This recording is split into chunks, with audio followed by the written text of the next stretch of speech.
ഇന്ത്യയിലെ car market മുഴുവൻ SUV-കൾ കീഴടക്കിക്കൊണ്ടിരിക്കുകയാണ്. പക്ഷേ 2025-2026 സാമ്പത്തിക വർഷത്തിൽ ഇന്ത്യയിൽ ഏറ്റവും കൂടുതൽ വിറ്റത് ഒരു SUV അല്ല, ഒരു ചെറിയ സെഡാനാണ്.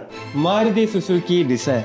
മെയ് 2026 മാത്രം 24,546 യൂണിറ്റ്. കഴിഞ്ഞ വർഷത്തെ അപേക്ഷിച്ച് 36% വളർച്ച.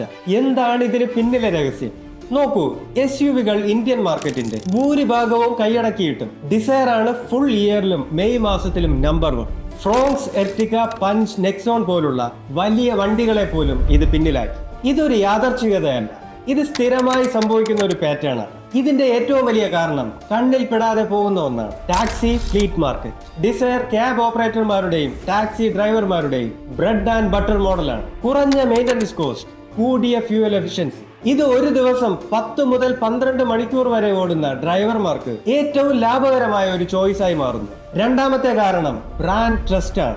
ഇന്ത്യയിലെ ഏറ്റവും വലിയ സർവീസ് നെറ്റ്വർക്ക് മാരുതി സുസുക്കിയുടേതാണ്. ചെറിയ ടൗണിലും വില്ലേജിലും പോലും സ്പെയർ പാർട്സും മെക്കാനിക്കും എളുപ്പം കിട്ടും. ഇത് റീസെയിൽ വാല്യൂവും ഉയർത്തുന്നു. ആളുകൾ ഡിസയർ വാങ്ങുമ്പോൾ ഭാവിയിൽ എളുപ്പം വിൽക്കാമെന്ന ഉറപ്പോടു കൂടിയാണ് വാങ്ങുന്നത്. പഴയ ഡിസയർ ടാക്സി കാർ എന്ന ഇമേജിലായിരുന്നെങ്കിൽ പുതിയ ജനറേഷൻ അതിനെ മാറ്റിമറിച്ചു. പ്രീമിയം ലുക്ക്, മികച്ച features, 5 star Bharat NCAP safety rating. ഇത് സ്വകാര്യ ഉപയോഗത്തിനും മികച്ച ചോയ്സ് ആക്കി മാറ്റുന്നു. അപ്പോൾ ഇവിടെ രസകരമായ ഒരു ട്രെൻഡ് കാണാം. ഇന്ത്യക്കാർ SUV-കളെ ഇഷ്ടപ്പെടുന്നു എന്ന് പറയുമ്പോൾ പോലും അവരുടെ പോക്കറ്റ് സംസാരിക്കുന്നത് വേറൊരു ഭാഷയിലാണ്.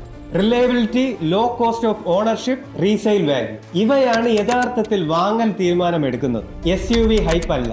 പുതിയ ഡിസയറിനെ കുറിച്ചുള്ള നിങ്ങളുടെ അഭിപ്രായം കമന്റ് ചെയ്യൂ. Have a good day. See you next.